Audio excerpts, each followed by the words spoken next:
अस्सलामुअलैकुम everyone, good morning guys. आज हाम्रो दोस्रो दिन ट्रिपको पोखरामा पुचे भाइ अहिले 5:30 बजिरहेको छ। अब हामी जाँदैछौँ सनराइज हेर्नलाई। अहिले टाइम छैन, हामी ढिला उठे। टाटा बाई बाई, हामी त्यहीँ आइपुग्यौँ।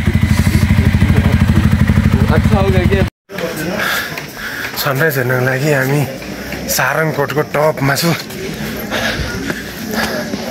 भर्याङ चढ्दा चढ्दा खासै धेरै भर्याङ त छैन, बट हाम्रो मसल्सहरू पुरै लग्छ कि हिजोले गर्दाखेरि। 7 घन्टा राइडिङ। अनि भिड चाहिँ फेरि यहाँ पनि धेरै रहेछ। बिहान हामी जस्ट भर्खर पुग्दैछु। उहाँ कतिखेर आएको होला। यता चाहिँ भ्यू टावर छ झन् माथि। हामी जान सक्दैन भ्यू टावर। हामी सारङकोटको हाइटमा यहाँबाट यस्तो भ्यू।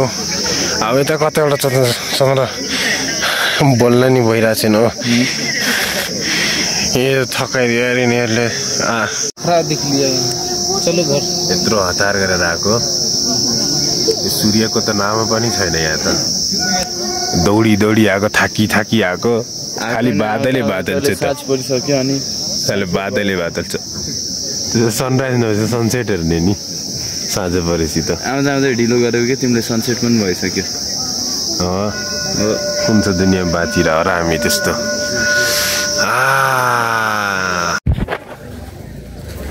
बिहान 5 बजे उठेर निन्द्रालाई डिस्टर्ब गरेर यस्तो उठेको भ्यू हेर्नलाई, सनराइज हेर्नलाई।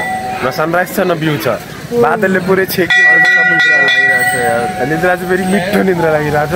र यतापट्टिहरू चाहिँ यो ठाउँ टाइम पास गरेर राति चाहिँ नमाज पढेँ होइन। अनि उसँग बोल्दा कतिखेर म नमाज पढेको 2 मिनट भित्रै निदा छु भन्दै थियो कि मलाई त कति छिटो निदाएको हो त। म त फर्केर बोलिरहेको छु, ऊ चाहिँ मान्छे ताप कस्दियो। मलाई खासमा नमाज पढ्ने बेलामा निद्रा लागिरहेको छ। नमाज पढ्न बित्तिकै ढलेँ। अनि त्यसपछि अब यताको त खासै अब आएर टाइम मात्रै मसलहरू पुरै लग्छ खुट्टाको होइन। यत्रो माथि चढेको है। न यता कुनै भ्यू छ न उतातिर हुँदा भ्यू छ। बरु यहीँ अलिकति टपमा जे छ त्यही छ। यतातिर छ अनि उता भ्यू टावर छ यता यसको पछाडि। तर हामी चढ्न सक्दैन, एकदमै थकात छ। अझ झन् पुरै निन्द्रा पुरा भएको छैन। अहिले धेरै घुम्न बाँकी नै छ। हुन त भ्यूज चाहिँ त्यो छ, तर बादलले गर्दाखेरि मात्रै अलिकति देख्न पाइरहेको छैन क्या। हामी चाहिँ यही भर्याङ चढ्न गाह्रो भइरहेको थियो। ओर्लिन त अब खासै भइरहेको छैन गाह्रो।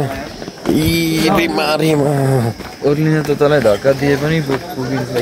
ओर्लिन एकदम धक्का दिए नि मजाले पुगिन्छ। उताबाट आएको थियो हामी, यस्तो गाह्रो भइरहेको थियो होइन। उताबाट चाहिँ देखा नि यस्तो रहेछ। हुन चाहिँ भर्याङ राम्रै भनेर चाहिँ, तर हाम्रो अब मसल्स अलिकति विक भएर हो क्या।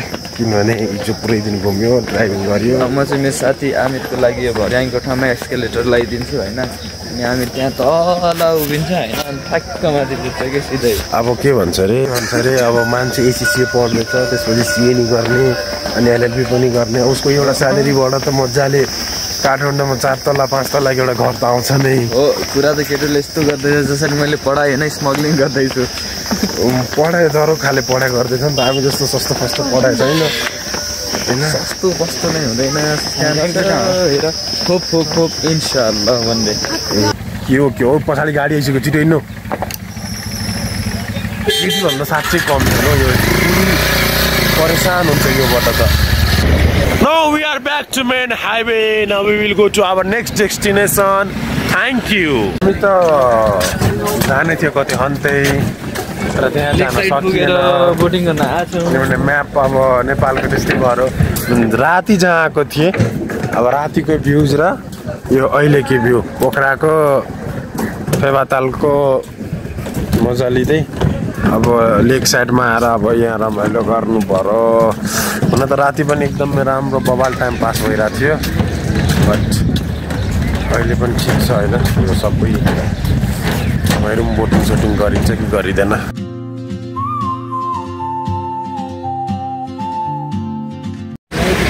सो गाइस फाइनली हामी चाहिँ अब पोखरालाई टाटा बाई बाई गर्न लाग्छ। पछाडि कार देख्दै हुनुहुन्छ, त्यो हाम्रै कार हो जस्तो नसोच्नु होला। अलिकति कम जम्दै यार हो त्यही त नसोच्नु होला होइन अनि अब सब कुरा यसो रमाइलो समाइलो भयो घुमघाम गयो होइन धेरै रमाइलो लाग्यो एकदमै रमाइलो ठाउँ छ यताउति घुमघाम भयो अब यताबाट प्लान हाम्रो काठमाडौँ पुग्दाखेरि बाटो हुँदै होइन बेगनास्थल बन्दीपुर होइन अनि मुङलिनबाट उता जलबिरे झरनातिर होइन एकछिन यसो हल्का रमाइलोलाई होइन टाइम भ्यायो भने होइन पुग्ने त्यहाँ अनि त्यसपछि काठमाडौँ पुगेर सुत्ने भोलिबाट अफिस तपाईँले पोखराको अलगो टुर कस्तो लाग्यो पोखराको रमाइलै थियो होइन like it's kind of one water भन्नु पऱ्यो भने के भन्नुहुन्छ ठिकै त्यो त दुईवटा वाटर भइहाल्यो त्यो सँगै छ के लस त गाइज अब हामी अब यसो पनि भयो होला लाइक हामी काठमाडौँमा बसिरहेछौँ नि तर त्यही भएर पनि यो कतिपय कुराहरूलाई हामीलाई नयाँ लागेन होला होइन अनि भ्युजहरू त्यस्तै थियो त्यही भएर ओके सो अब हामी बाटोमा यत्तिकै अब घुम्दै सोर्दै अब यतापट्टि हाम्रो अननोन पर्सनसँग त केही वार्तालाप गर्न सकिँदैन अब बाटोमा घुम्दै फिर्दै निस्क्यौँ काठमाडौँ साथी हो त्यो गाडीमा दरै कुरा लेखेको छ है त्यो गाडी रोयल डिगाउको सानो गाडी छ लेखेको छ हाइवेको राजा अफरोडको बाग हाइवेको राजा अफरोडको बाग यो आयो सब साइड लाग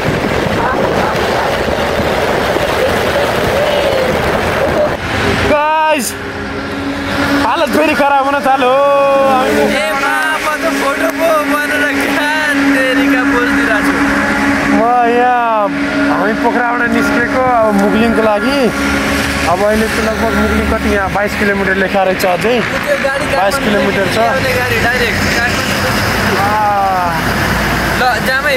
पुरै शरीरको नसाले जवाफ दिइरहेछ के गर्ने गाइस घुम्न त धेरै रहर छ तर गाह्रो हुन्छ बट रमाइलो हुन्छ गाइस 12:18 भइसक्यो हामी ठ्याक्कै अब पेट्रोल पम्प छ मुगलिङको पेट्रोल पम्पमा अब यहाँ फेरि पेट्रोलहरू रिफिलिङ गर्ने टाइम भइसक्यो पेट्रोल हाल्ने अनि त्यसपछि के भन्छ जलबिरे झरना अब जलबिरे झरना चाहिँ 8-9 किलोमिटरको रेन्जमा छ अब सायद त्यो घुमौँ अनि त्यसपछि घर जाउँला है त लोचा लाग्यो भने लागिरहन्छ आएको पेट्रोल हाल्ने पेट्रोलै छैन अरे अब खोज्नु पर्यो त कहाँ छ अरू पेट्रोल पम्प नजिकमा छैन रे के हो तपाईँले अहिले चाहिँ के मेरो कपाल मिलेको छ कि हालै जतिखेर भने कपाल गर्छ बाक तपाईँ जाउँ है अब पहिला पेट्रोल सेट्रोल हालौँ है त होइन पेट्रोल हालौँ हामी जलबिरे झरनाको टिकट चाहिँ काटिसकेँ अब यहाँबाट 1 किलोमिटर माथि छ यो बाटो जान्छ यताबाट के भन्छ तपाईँको यस्तो गेट होइन अनि यहाँबाट टिकट काट्यो अनि हाम्रो चाचा एकदमै अब हामी यहाँबाट 1 किलोमिटर अझै माथि छ कति टाइम भयो 1:42 भइसक्यो र ठ्याक्कै 2 बजी हामी जलबिरे झरना पुग्ने भयो त्यसो भए झरना चाहिँ आइसके यहीँ छ तल यसको तल झरना यहाँ चाहिँ इन्ट्री गेट भयो गाडी साडी पार्क गरेर अनि अब यहाँबाट हामी सिधै जाउँ झरना मैले सोधेको थिएँ यो झरना हो त्यहाँ तल पुग्छु होला तर भर्याङ त माथि लगै छ त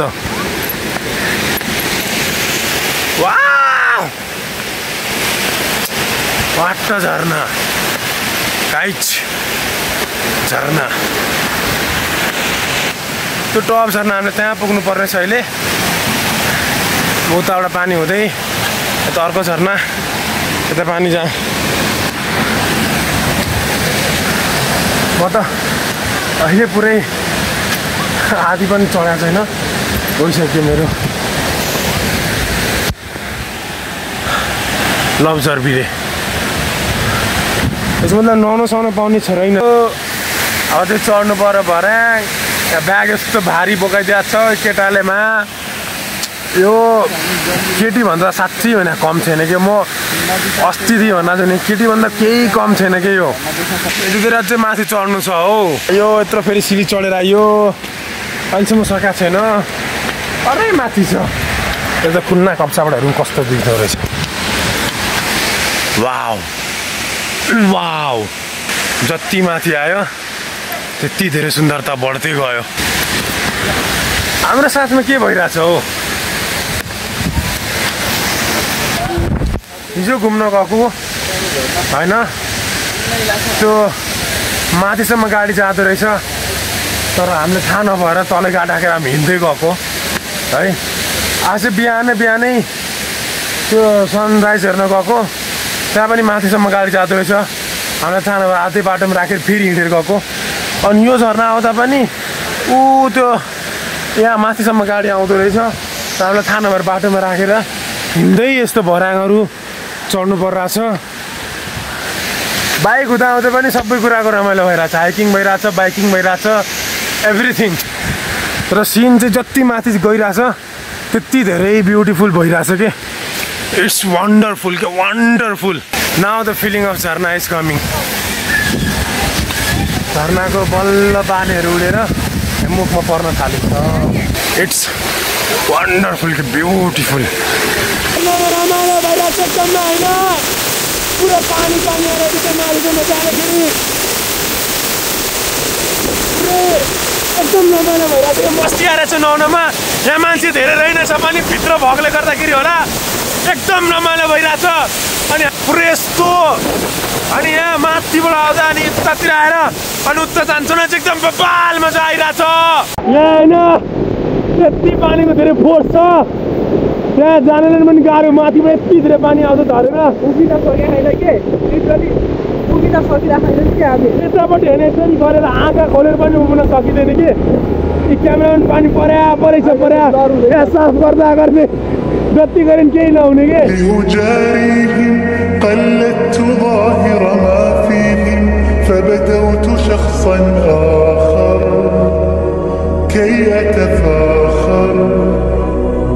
وظننت أنا أني بذلك حزت غنى فوجدت أني خاسر فتلك مظاهر لا نحتاج المال पानीको भित्र स्विमिङ पुल यहाँसम्म पुरै पानी आउँदो रहेछ भने पुरै यस्तो रमाइलो पाहाडमा जाओस् पोखरा पाहाडमा जाओस् अरू केही अनि तर त्यति पनि थिएन नि त राम्रो थियो। अब पोखरामा नि होला त त्यस्तो झर्नाहरू हामीले चाहिँ अब तर एक्सप्लोर गरेन तर नआएन सुहान त यस्तो बबालियो ठाउँ होइन। नाम पनि त्यस्तै के नाम रे मैले नामै बिर्सिन्छु हौ होइन जलबेरी झर्ना होइन जुन कि मुगलिङबाट मात्रै 6 किलोमिटर यता चितवन जाने बाटोमा आयो भने पुग्न जाने बाटोमा मात्रै 6 किलोमिटर आयो भने यतिमा झर्ना छ। अनि म कहाँ देखिरहेको थिएँ त सो लास्टै रमाइलो भइरहेको छ कि याद रखना साथीहो हामी जलबेरी झर्नामा छौँ। अनि त्यहाँ पछाडि लामो झर्ना भनेर चिनिन्छ झर्नालाई त्यहीँ छौँ एकदम ड्याम ब्युटिफुल होइन पर्सियस झर्ना हो त्यो छुट्टै भाइ छ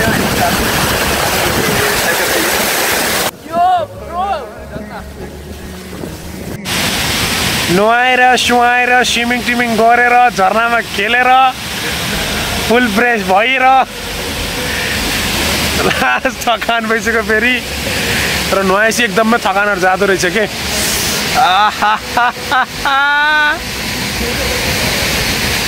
कपाल चाहिँ फेरि मेरो घोडा जस्तै कपाल हो क्या फेरि लास्टै है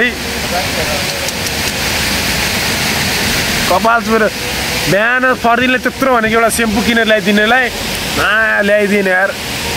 अन्तिम दृश्य झर्नाको होइन अब यस्तो पाहाड साडमा हुँदै हुँदै हुँदै हुँदै हुँदै हाम्रो टोली टोली टोली टोली ढोली अनि हराएको मान्छे चाहिँ मैले स्टिक लिप गार्ड लगाउने मान्छे यो म जहिले भन्छु कि यतिभन्दा साँच्चैको कम छैन क्या साँच्चैको कम छैन भने the last scene of the जलबरे टाटा बाई बाई अब अगाडि भेटौँ ल। अनि के छ नेक्स्ट प्लान अब त्यो गरौँला। 3:39 यानि 3:40 भइसक्यो 4 अब यहाँबाट तल जाँदा जाँदा 4 बजिन्छ अनि त्यसपछि तल गएर प्लान गर्ने नेक्स्ट यताउति के छ भनेर सी यु सुन।